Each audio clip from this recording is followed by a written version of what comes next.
of hit music. The #1 station for the unsigned artist. QSJ Radio.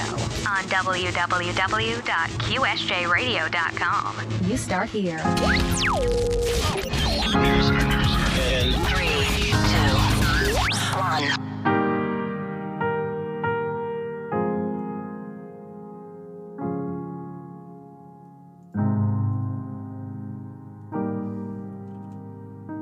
I've been trapped here behind your looking glass. I'm serving the time for your self-serving lies. You sit high on your throne of knives, blind to the gaze of their plates. The hourglass is running dry. I'm rising up and you're running out of time. 'Cause I've slow danced with the devil one too many times. I've played the pawn in all your beautiful crimes. You think Welcome to QSJ Radio's MadLuh, digging up to the underground, where we explore the voices crafting tomorrow's soundscape before the world catches up.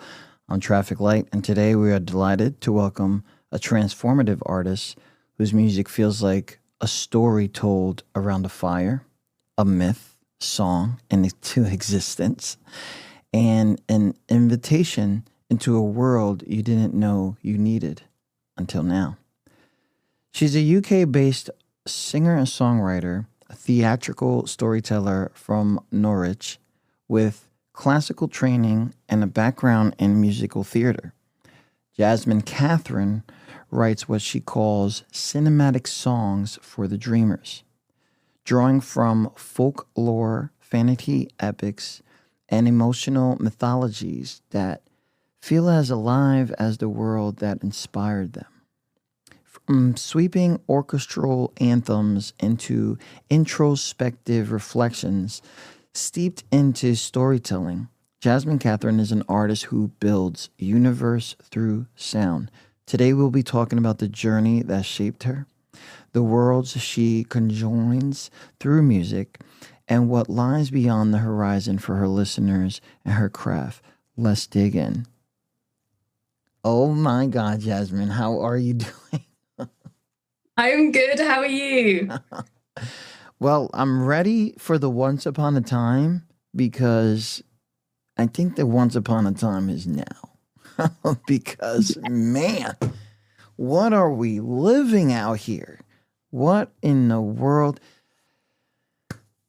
So, welcome to QSJ Radio.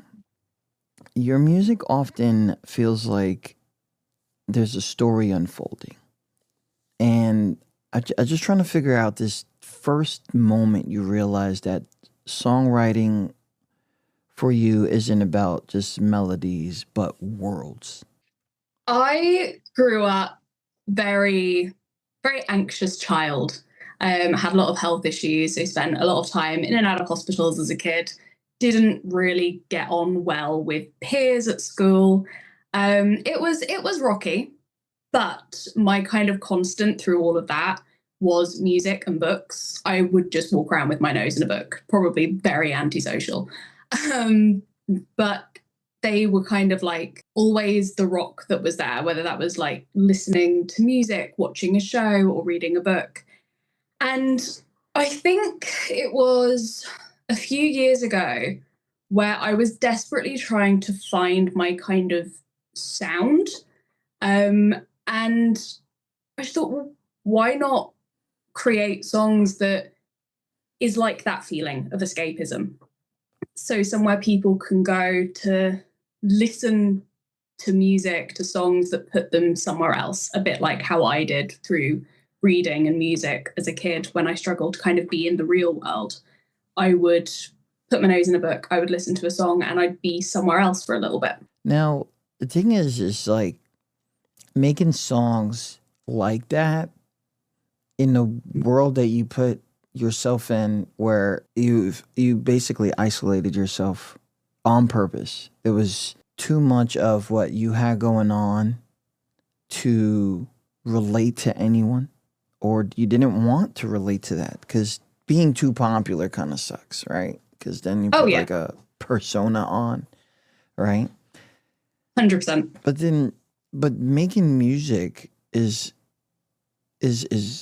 different. Is different. So I'm gonna get to this thing that I'm trying to ask you, because you also trained in musical theater and classical music. Yeah. Now, your training doesn't they don't. I mean, they're giving you a play, all right? They're giving you a play. They're giving you a script, something that maybe the teacher is fond of, or something that the school is fond of. But now you like transition into fantasy infused songwriting rather than conventional pop. And for those who are just like thinking like pop is like maybe like a singular superstar, pop sometimes is something that is a culturalized thing where it's just too much of a popularity. It's just too much of a popularity where fantasy is not there yet, or don't want to be there, right? Because then you let too many people in, right? Because Yeah. everything is too cool, right? Oh, that's really cool what you guys are doing.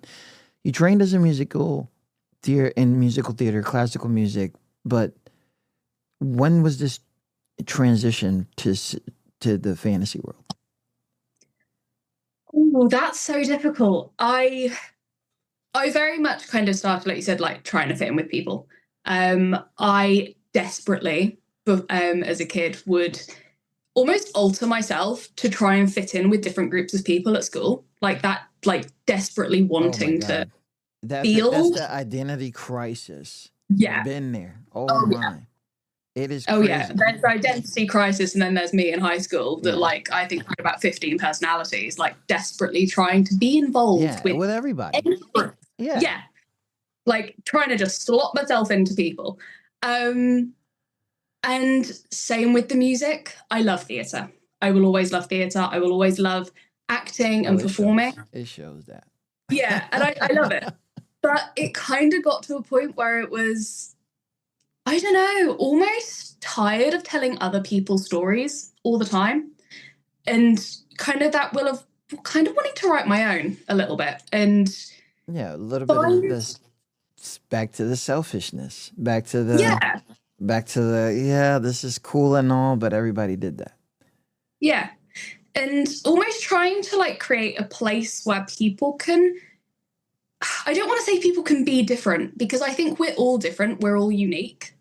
But I think we lose that sometimes in that like desperation to fit in with people around us. Yeah. So I was like, well, trying to put a bit of me in music instead of trying to craft music that I think other people want to hear, kind of going more down the route of, well, let's craft music that feels like home to me, like somewhere I want to escape to.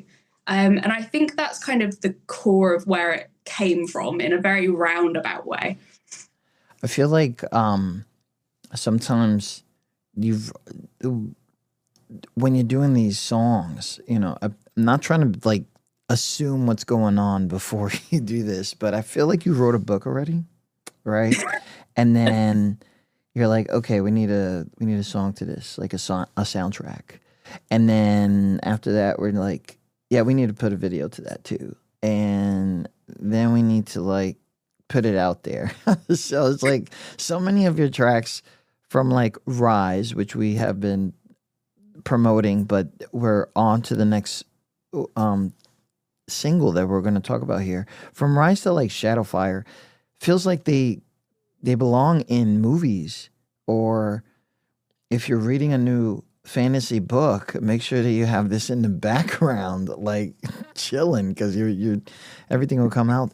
Do you imagine these visuals first? Do you write them first, or does the song lead you to imagery? Do you have these fantasy things that you are doing that you want to happen for you? Like I'm feeling like some of this stuff almost feels like a little bit of a autobiography. Yeah. A lot of them come from visuals. And sometimes it all kind of happens at once. Sometimes it's just kind of a shmush.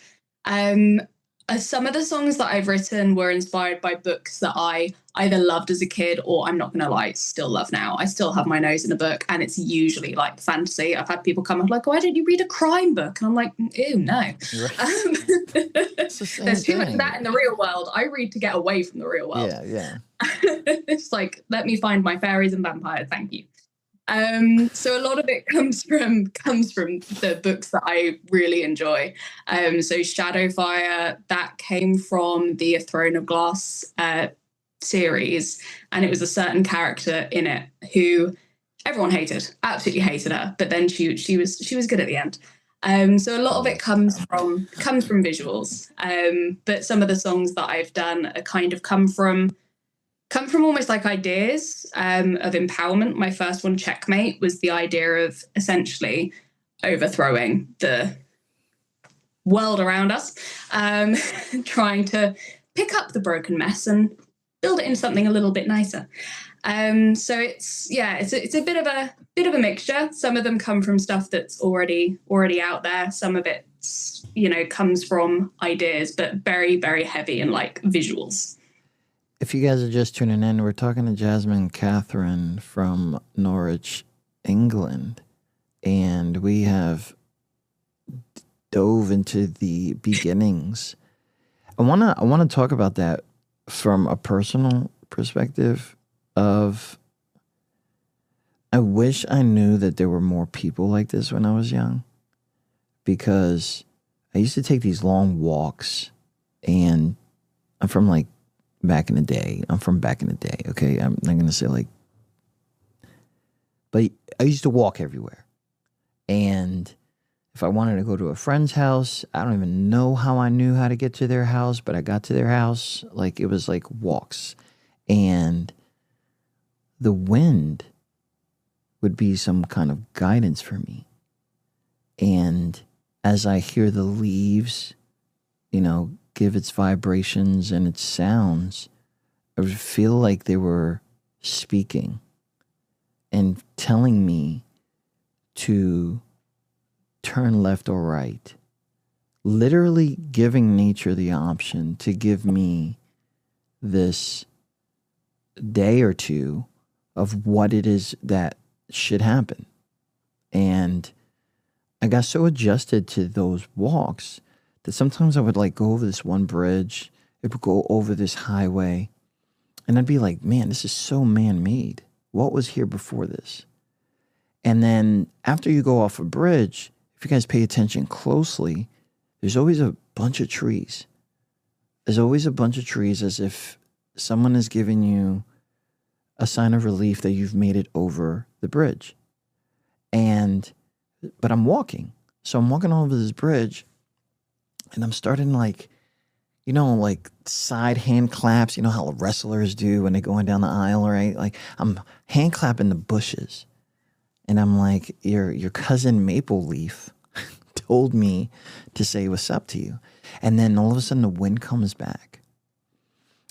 I thought it was going to be kind of like an I don't care what anybody thinks kind of mentality. Like, this is what I believe. And then I would bring this up to people I like, right? I'm having a conversation with somebody I have a crush on, and I'd be like, you ever talk to the trees? And then all of a sudden it's like, no, what is wrong with you? Right? And I'm like, oh, no, I was just playing around. Right? And next thing you know, you have this thing. Everybody does it. I don't care where you're from. When you find that weirdness in somebody, and I don't want to use that word because it's so disgusting, right? But when you find that thing you don't like about somebody, it kind of sticks with who they are. And then all of a sudden that was being used on me. It was being used as just, that's the tree talker. That's da, da, da. And I'm like, I really didn't know how to phase out of that, because that was me. That was the and I'm not even gonna lie, Jazz. Like, I'm sitting here. I'm a big Christmas guy. I remember me and you was like happy holidays to each other, right? It was like crazy in the emails, right? So, but I'm putting down these Christmas trees, and I'm telling you right now, the wind came back. And I heard the wind again. And I said, okay, I can't lose that again. For me, I'm trying to figure out, because it was hard, especially with high school, especially with how things are when we grow up, especially with the internet. How did you find a sense of self? Because not only did you find yourself, you also teach. And teaching is the most unselfish thing that a human being can do, right? So how did you find yourself? Because I'm going to tell you right now, I think it took me like 30 years to hear the wind again. Right? Yeah. So I don't know, like, when did you say, okay, I got to go back to that mentality where I don't think I care what anybody thinks about my art, my mindset, mine this, mine that.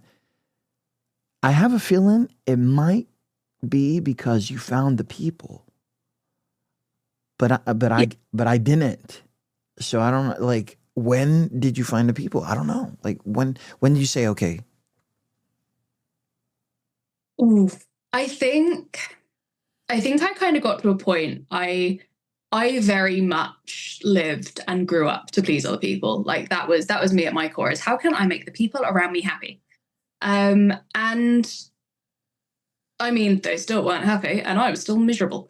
So it kind of got to a point where I was like, right, well, I'm doing all of these things to please other people around me, and that's still not pleasing them. I'm still not happy. So what is the positive outcome of me doing? Like, what is the point? And it was kind of that realization where I was like, well, stuff it. I'm going to do what I want to do. And that's kind of when I started exploring things. And that's what helped me find kind of my people a little bit more. I'm still trying to find my people. I think we're all still trying to find our people to a point. But So you found people, but you don't like those people. We won't say no names. I feel you, though. Don't know what you mean. No. I the people I've got in my life now, they are absolutely awesome. The only thing for me is they're not in England. I've managed to connect with a lot of awesome people around the world, especially through doing my music. I mean, there's this duo in Florida that I connected with on Instagram. Awesome guys, also music teachers, absolutely brilliant. Some people in like Denmark and Finland, and like really just awesome people who are doing similar to me and kind of going, well, this is the kind of music we create. Take it or leave it. And I think that's so important, because music is a reflection of who we are. It's a message that we're trying to put out in the world. So why create something just to copy what someone else is doing? Because that's not your voice. Yeah. You know, I mentioned in that thing,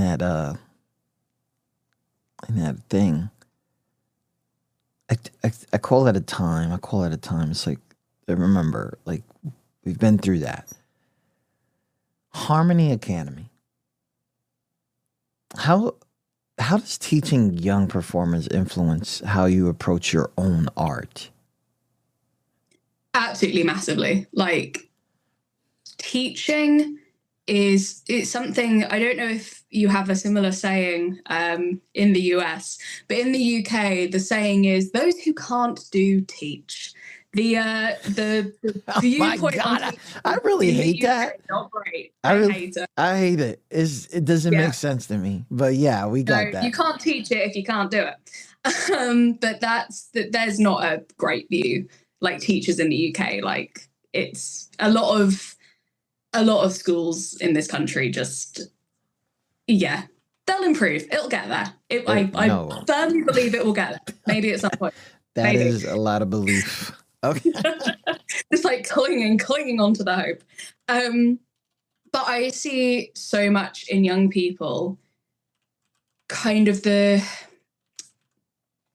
like will to do what I did as a kid and to please other people around them, to get annoyed at themselves when they make a mistake. Like some of the things I see from kids when they're trying and they get so angry at themselves for getting something wrong. And it's like, it's heartbreaking. It's so sad to see, because I'm like, no, like we've got to get things wrong. That's how we learn. And honestly, like perfection doesn't exist. And I will die on that hill. Perfection is a myth that we have created to just like upset ourselves. I don't know, because we strive for something that we can't ever achieve, but we can't achieve that because we're people. And I think that is what is so beautiful about humanity sometimes, is that we are imperfect. And if we start embracing that, I think everyone will be a lot happier. But in all of that, there is such a passion that kids have. And especially when I have like a 6-7-year-old come at me and they're like, piano, and I'm like, yes. And they are there, they are doing it again and again and again and again. They are picking themselves back up again when they hit the wrong key. And they are just willing to just keep trying and keep doing it. And that is sometimes what helps me get through days where I feel like creatively stumped, is those kids that love it so much that they're like, no, let's just keep doing, let's keep going, let's keep hashing it out. And I had a kid the other week who, I say the other week, it was like Christmas, whenever before Christmas was, who got a note wrong, but they were like, but that sounded cool. And I was like, yes, that sounded cool. And then they started making up their own tune. And I was like, this is brilliant. Like, this is great. I love this. And it was just that pure joy. It's untouched by society. It's untouched by expectations or anything like that. It is just a kid sitting there genuinely loving what they do. And that at the core is what music should be about.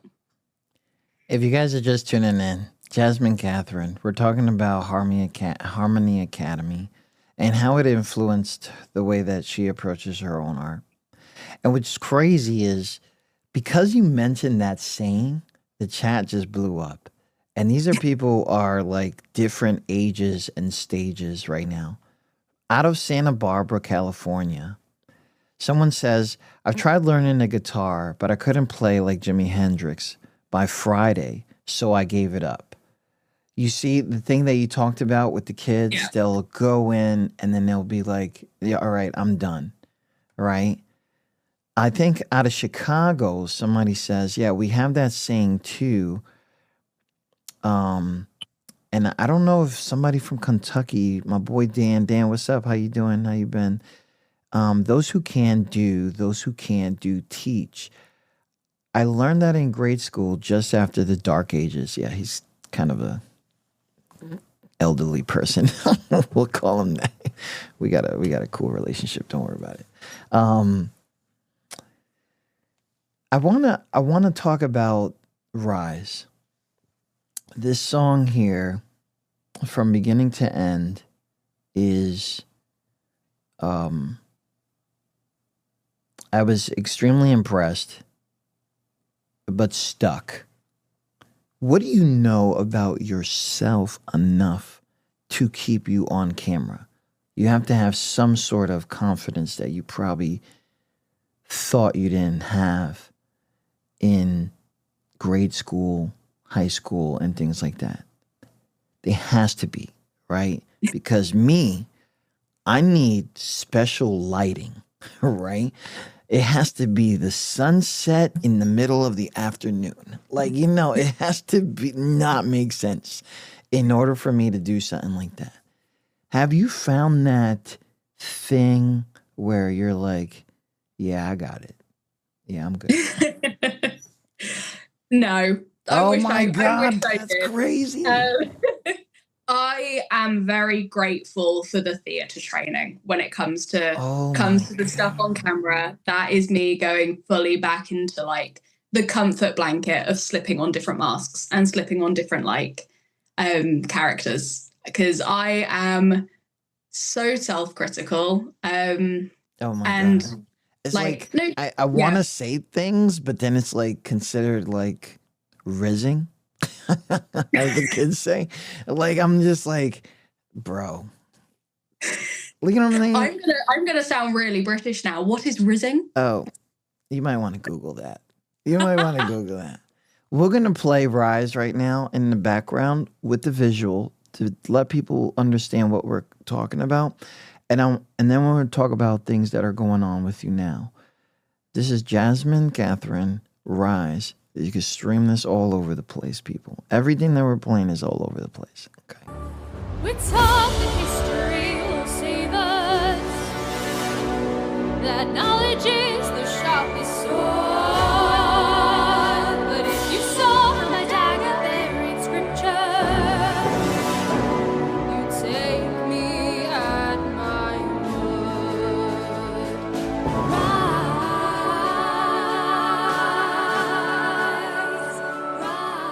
I got a question here in the chat.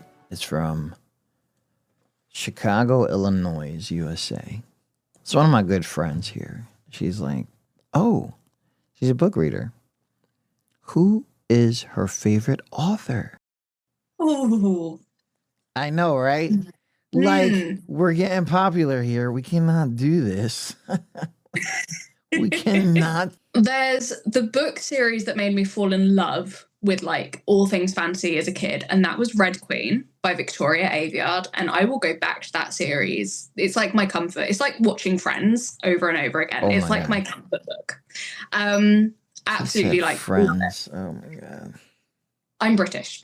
It's I understand. They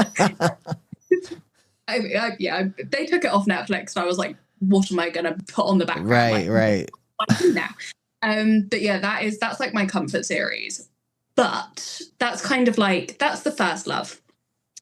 My favorite author, and I think it's because it's two series that I absolutely adore, is Sarah J. Maas. Yes, I'm a Qatar person. The Court of Thorns and Roses, Throne of Glass. I am getting into her new series at the moment.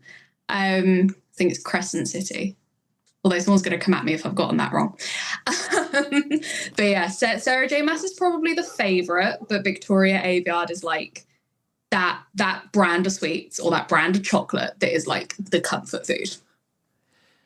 There is a sound that I am understanding that when you release something, it's going to sound cinematic and intense. It's literally your sound. Now, to get to the nitty gritty or inside this, is there a specific composer or a score that you dream of working with one day? John Williams. Yeah, hands down. Like, bro. Hands down. Like, I got that one. That like Star Wars, all of that stuff, I'm like, yes. Wow.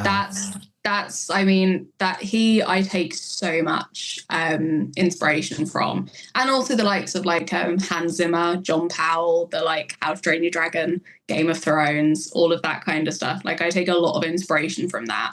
But I am a Disney nut as well. That comes as no surprise, I'm guessing. So John Williams did like all the juicy stuff. I'm like, yeah. There is I'm a little deep, as you probably could figure out.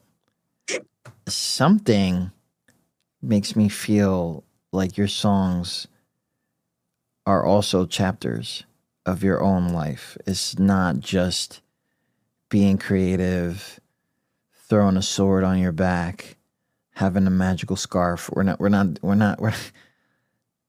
I think some of this also is just a regular artist that is letting something go, letting something become, accepting, like personally. Are these songs turning points of your life?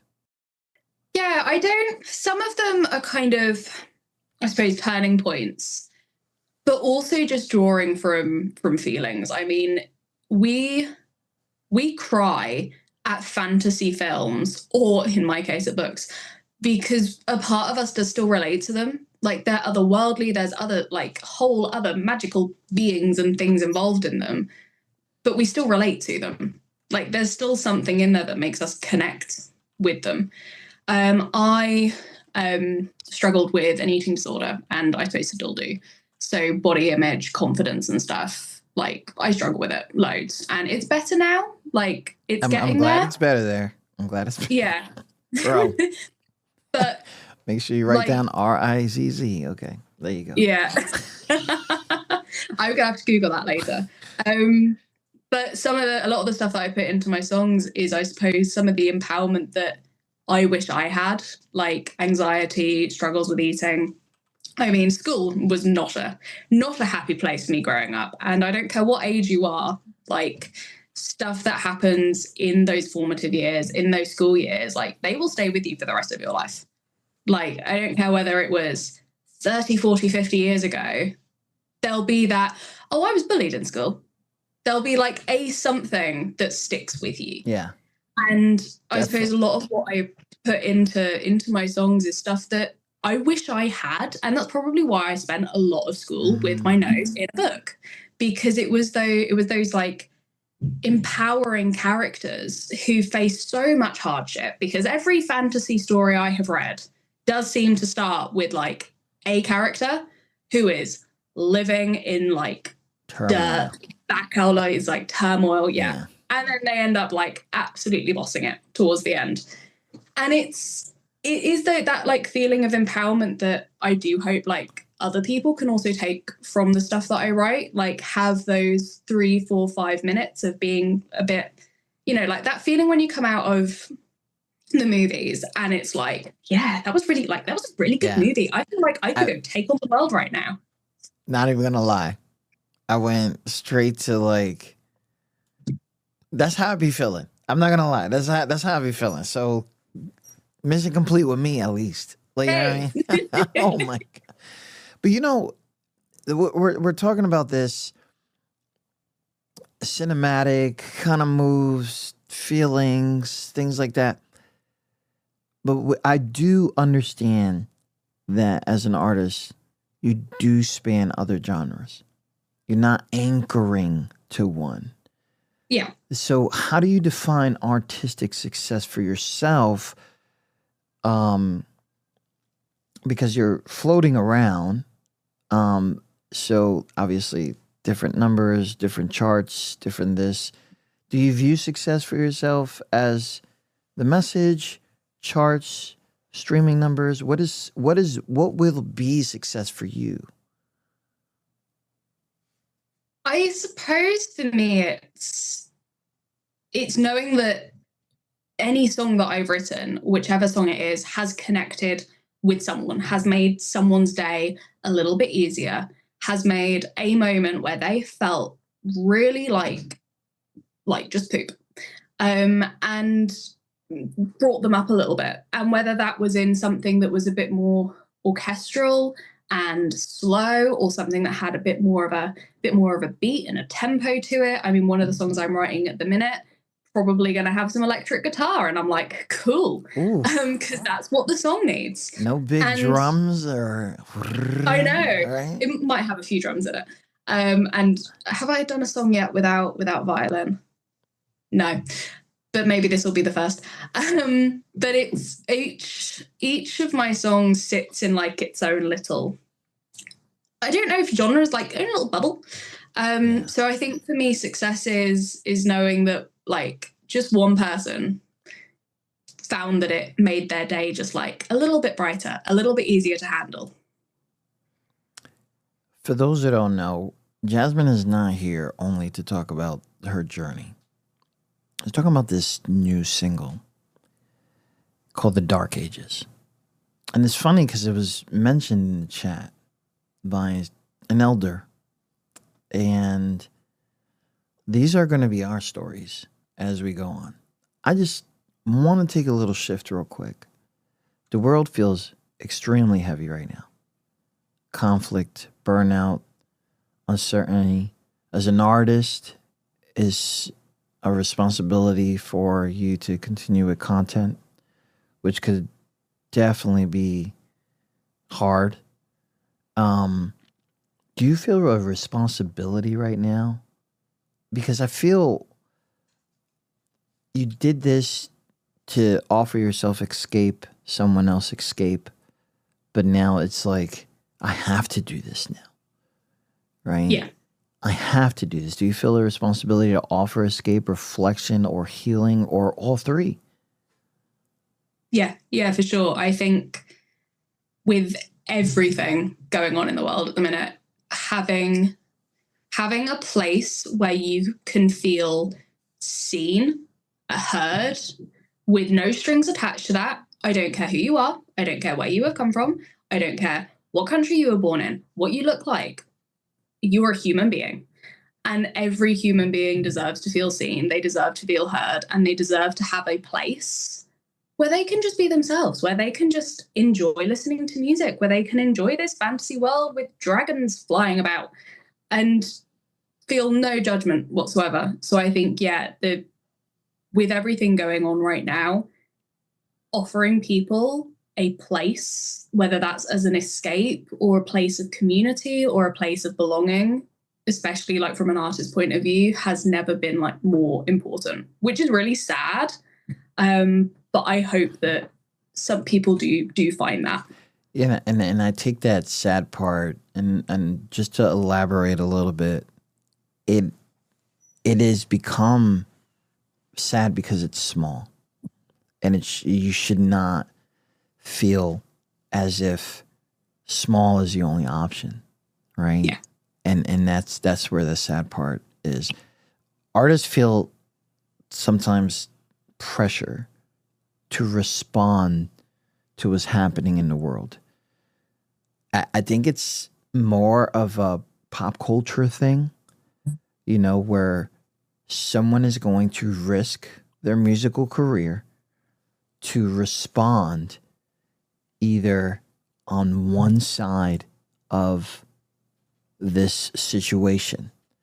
Others choose to build safe spaces through art, like yourself. Where do you see your work sitting in that spectrum right now? I see my work and kind of myself as a brand and an artist very much offering people a space. I will always offer a space to people who need it. And I said, every human being deserves to feel heard and seen. And if you are going to come at the world with kindness for yourself and for the people around you, then my music is for you, my community is for you, my social media is a space for you. Because I think the world needs more kind people. And if you're a person who's going to come at people with kindness and just want to be there for people, then that's where my music is for you. But I will always. Where are the kind people at? Where are they? They've got to be there. They are out there. You cannot be kind for 20 conversations. Okay? No. You cannot. It's not a limited time warranty. Okay? You have to be kind at all times. So there are some people out there that will perceive, they will, whatever. And then next thing you know, their true colors come out and you're like, come on, man. It would have been better if I knew that in the beginning. Because then you throw away so much of what people feel like is wasted time and energy. Like, where is it? If you just throw yourself out there. That way I can turn left or right, tag you along, let you go. There's a whole bunch of things that make it easier but the selfishness of people just standing behind that real unkind self. Like, if you're prejudiced, then you're unkind. Yeah. You're just unkind. Like, it's not about, not everybody is the same. No. And that's the wonderful thing about the world. Like, we have a world where everyone is different from each other. That's awesome. Like, that is so cool. Dope. Like, that's brilliant. I don't want to be the same like you. Right. I want to, even as much as people love, and this is for people around my age, the 90s. As much as people love the 90s, the only reason is because it was simple for everyone. No one knew things that happened behind closed doors. And there wasn't so many channels. So everybody knew of the new show that came out. Either you watched it or you didn't. There was an underground world at that time. We called it bootlegging. And, people of older age will call bootlegging whatever it was for alcohol. But, there was an underground world, yes, but everybody still knew about that. It was just, there was a lot. And again, there's a lot. Now, we go on to this dark ages. Is this timing of your songs, was it intentional, or is it like, well, no matter what I say, it looks intentional. like the dark ages are here. It is so uncomfortable. I walk outside the house, I go into the public, and sometimes, I don't want to say fear, but I am really looking out to see who is who. There's this area where there's shopping centers, and they have a post office, and then they have all these specific places of resources for those who don't have a lot. And these are the places where people choose to protest because they know people are going to show up there. Yeah. That used to be the place where I got my coffee. And now I gotta look for people. Is the dark ages specifically for this time being, or was this song just, I feel like it was timing. I don't know. The release of it is crazy.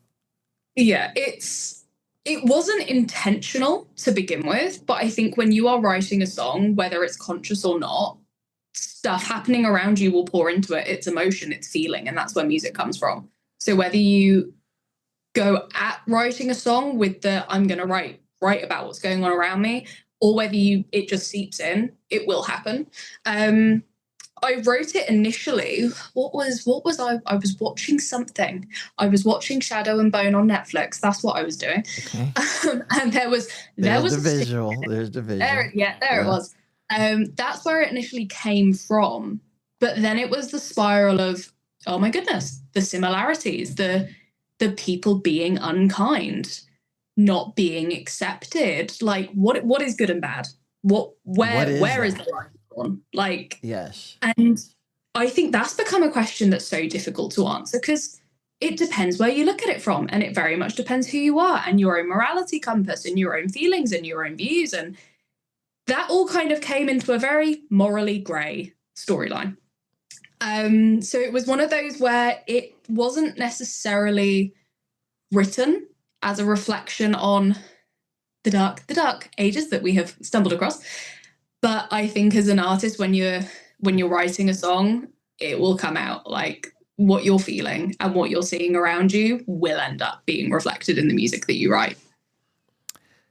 The single is called The Dark Days by Jasmine Catherine. It is out right now, available. Are we getting a visual for this? There is now a visual that has dropped for it. What?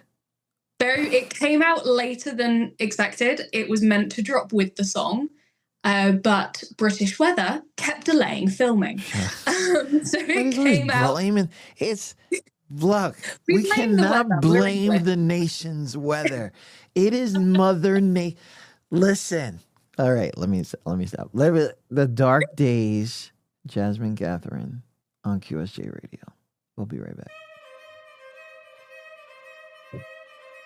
The sky burns black, the night glows red, the sound of steel reaches your bed, and you ask yourself,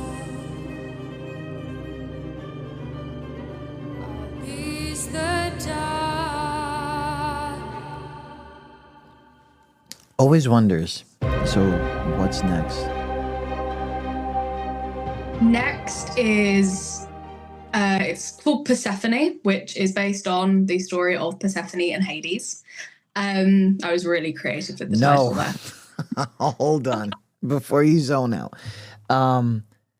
I was thinking, what is next after the dark days? As in current times.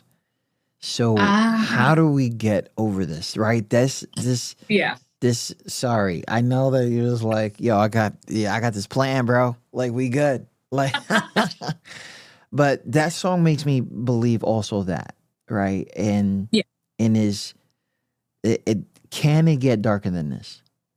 And the thing is, it can. And we know it can. And do we want it? No. Like, somebody please step up. Yeah. All right. So what's next after Dark Days? I don't want to move forward because this is the current single. But, you know, you have sort of figured out a plan that seems to be working for you now. Work-life balance, has that been stressful? Has that been okay for you? Oh, it's always difficult when your hobby is your job, because it becomes very messy. Like, am I working right now, or am I enjoying it? Am I doing a little bit of both?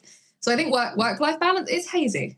I love it. I don't know what it is. I don't know if it's like 50-50 or 70-30 or just 100% work. It's difficult, I think, when you do what you love for a living. It's like, where does the party start and the work stop, kind of thing. So it's a weird one to try and work out.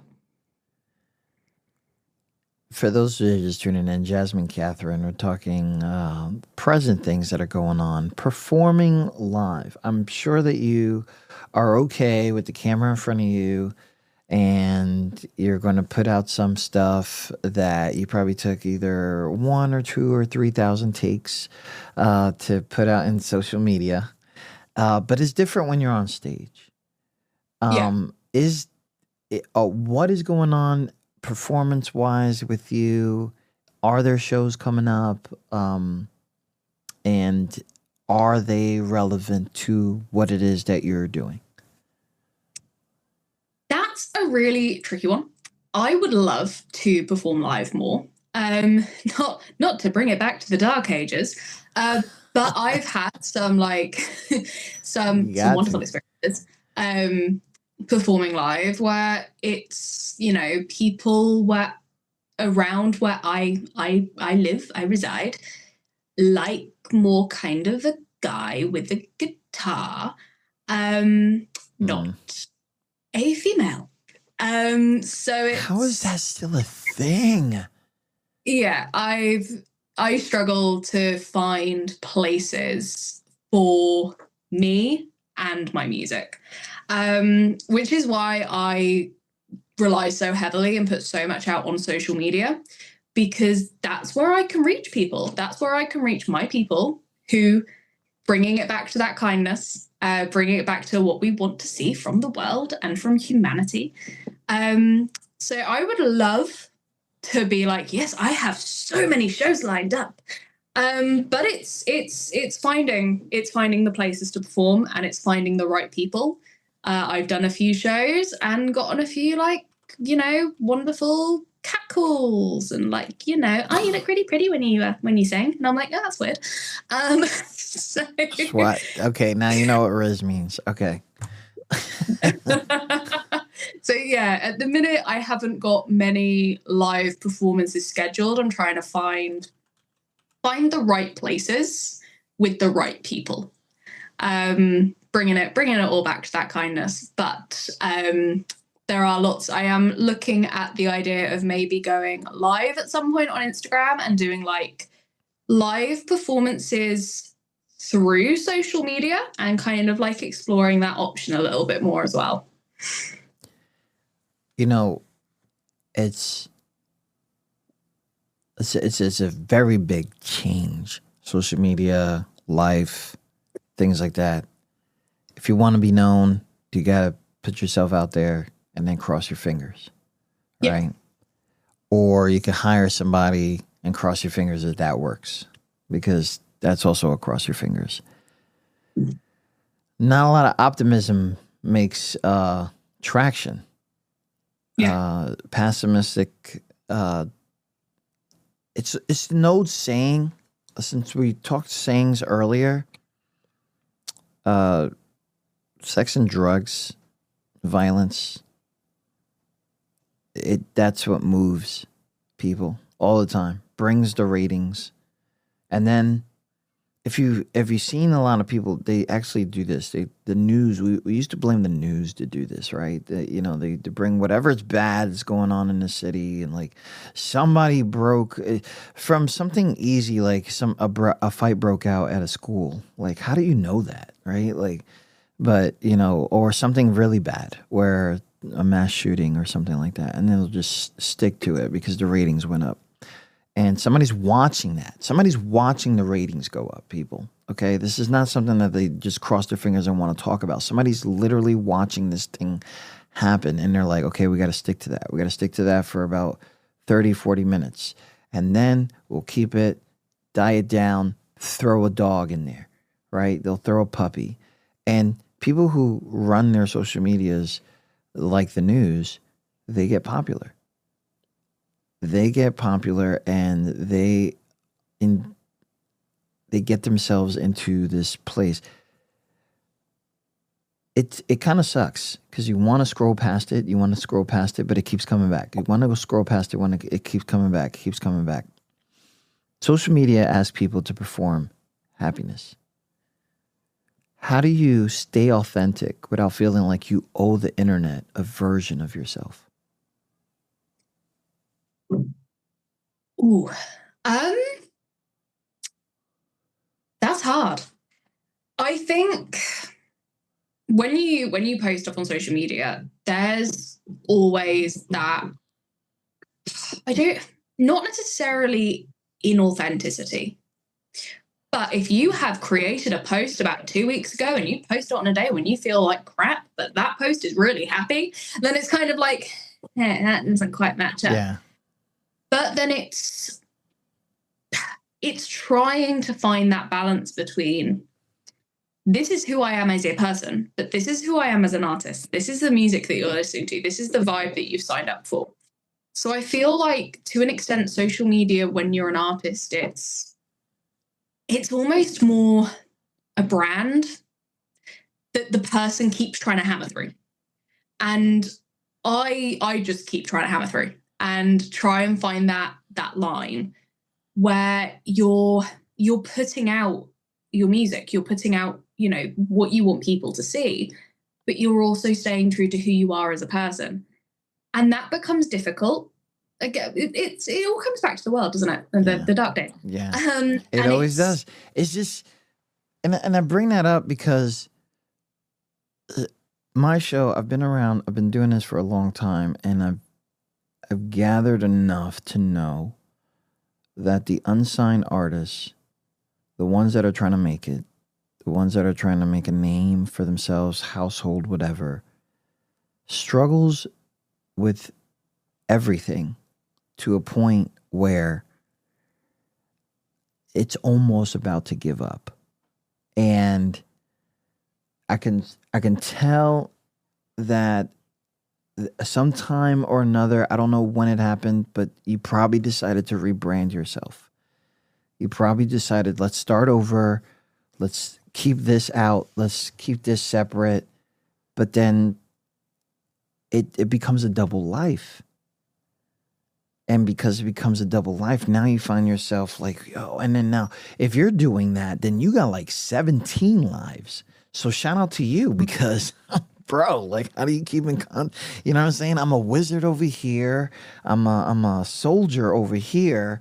I'm a theater teacher here, right? And then I'm like this person, and then I'm in love with someone, and then I don't like someone, and then you know what I mean? Like, it is like a lot, and it's like, we want to do it. We want to put it all out there, all at the same time.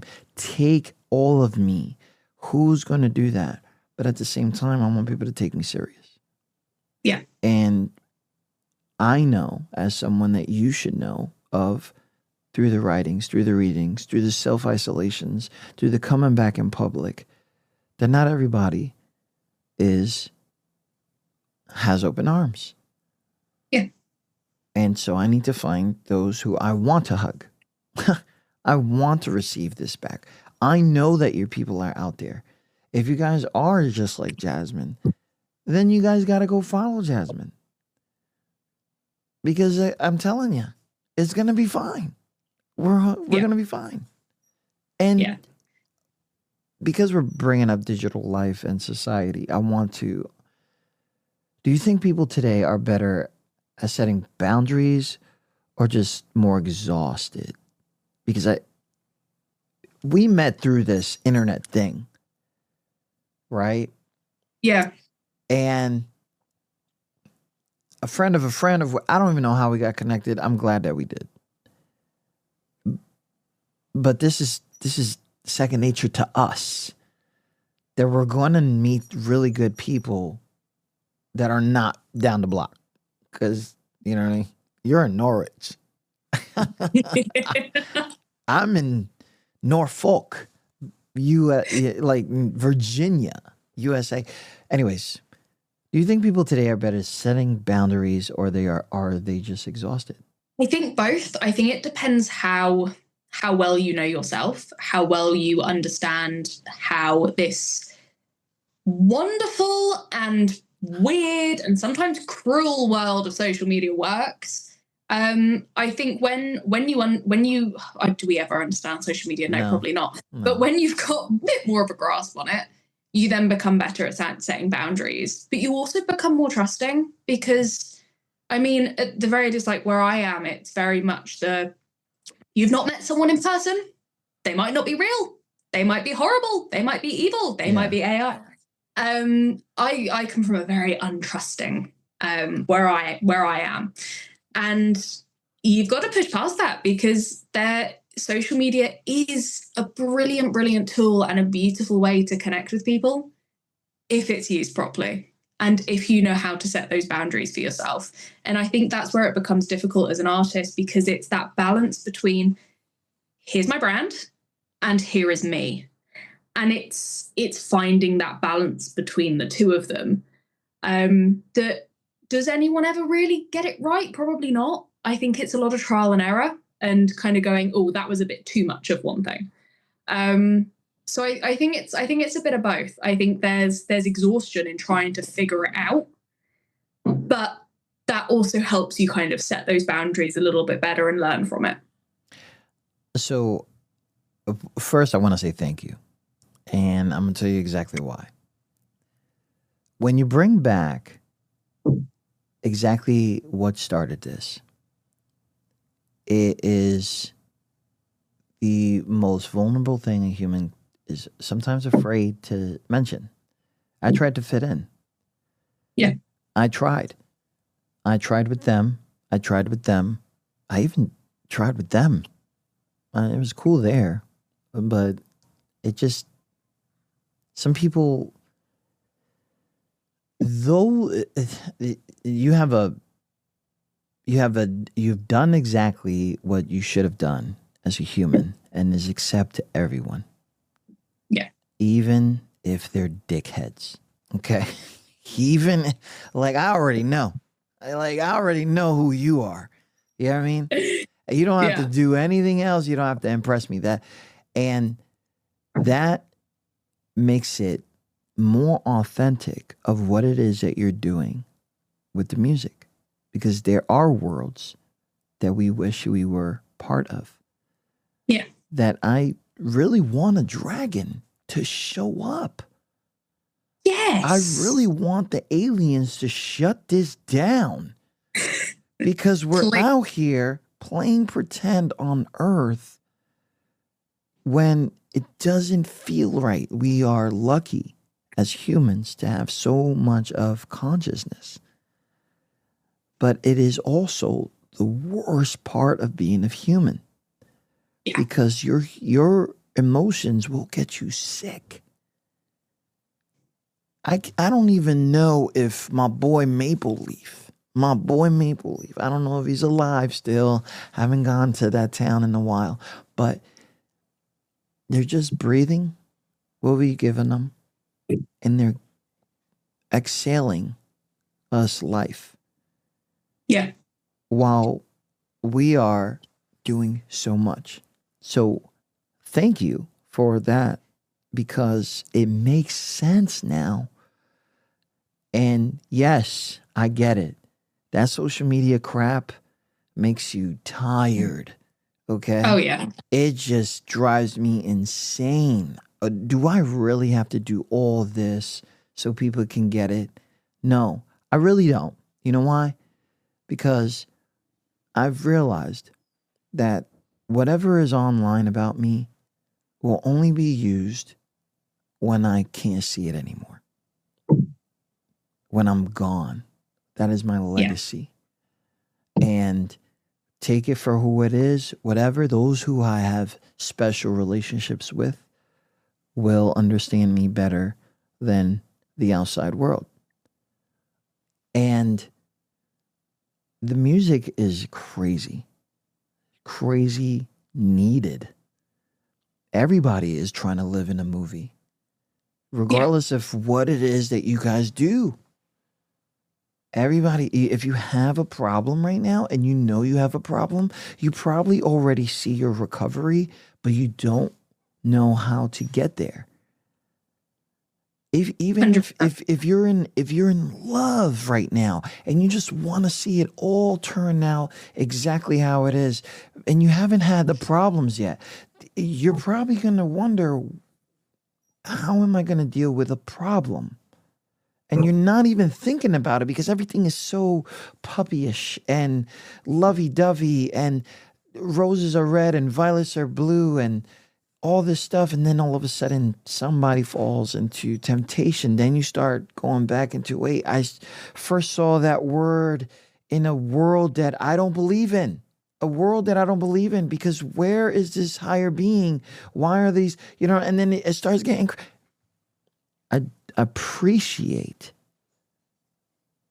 not only the music that you have brought to us, but the amazing openness about being in your emotions, going right back to what made you safe, building a community for yourself and for others, and going back and letting the children know, hey, I've been there.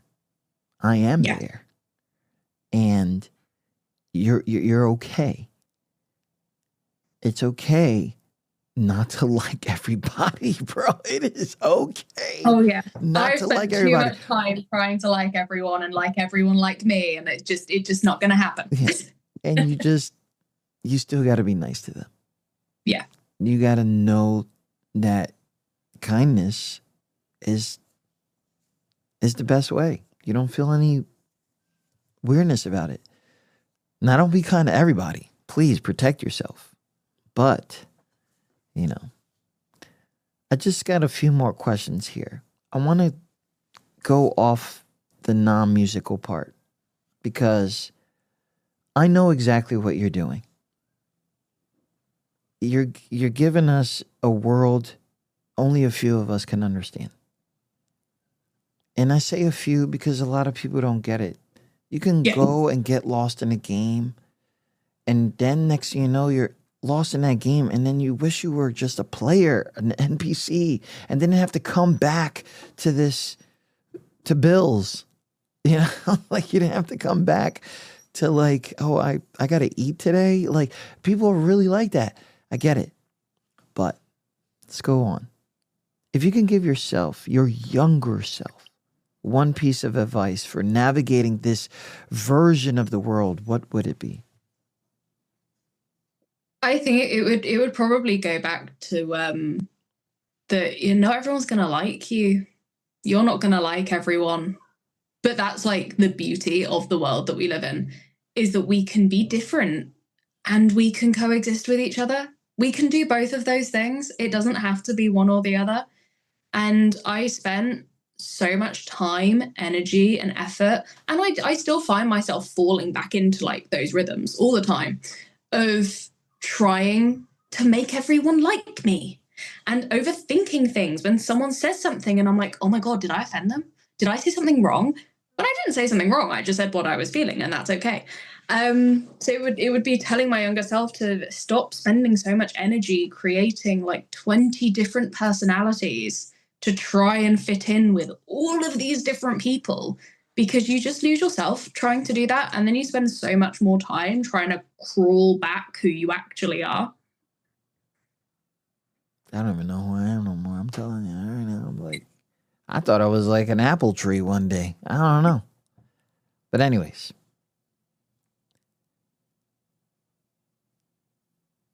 There's something that we've learned, or you've learned about empathy recently. What's something that you've learned about empathy recently, either by giving or needing it yourself? Empathy doesn't have barriers, I think would be something that I've learned. And I think some people create barriers for it. Some people bring it back to that idea of like consciousness and that conscience that we have in the back of our head. Some people shut that off.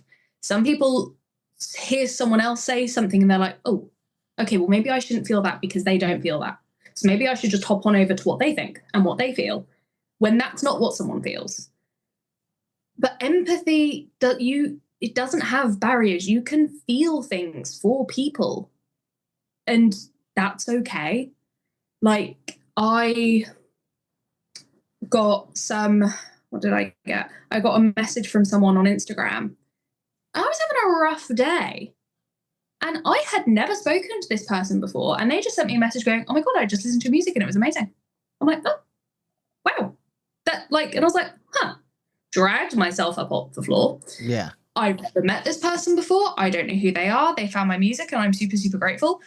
And it was random, but it was needed. It was and needed. So appreciated. Oh my God. And shout out to that. Shout out to that person, yeah. And there were no barriers to it. They didn't know I needed it. They didn't know I needed that message in that specific moment.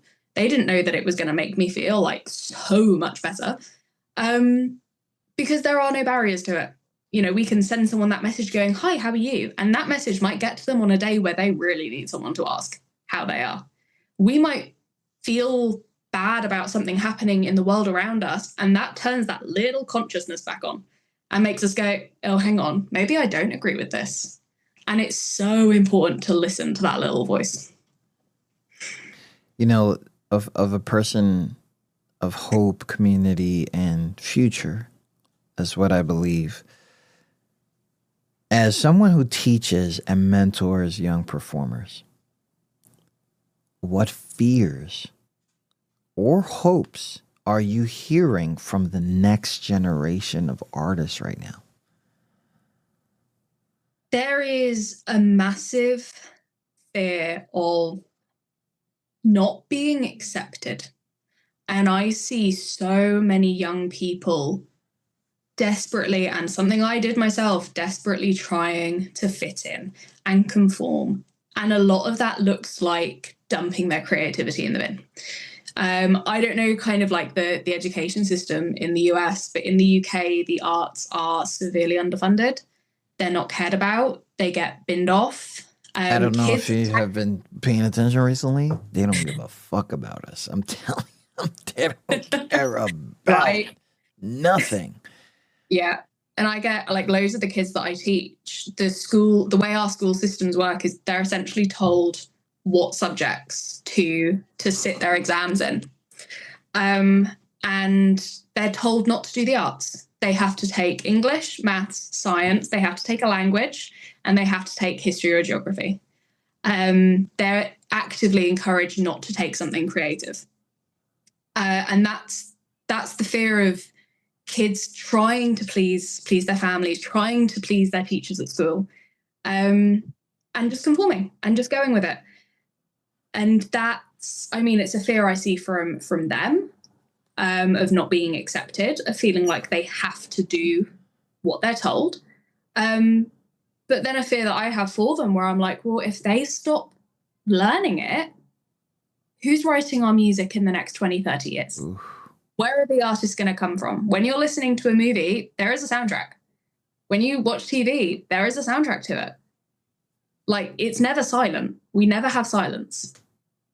And that is like a massive fear of mine, which is like, I suppose, accompanied by hope of, we're not going to let this happen, right? Yeah, right. So I bring these questions because it identifies you. There is a chilling effect of feeling that you bring in your songs that are very, very deep, though it might seem like songs are about love. Songs are about hate. Songs are about betrayal, honesty, a whole bunch of things. Fantasy music is your thing. Yeah. And though it might seem not intentionally subliminal, because there is a background of dragons, talking freaking reptiles, whatever it is fantasy people do. There is that. There is an essence in that. But as a human being, we know, or we don't want to believe, they're not real. Yeah. But what is this world that we have now. And I believe, and I hope that you're starting to believe, you're going to change that perspective.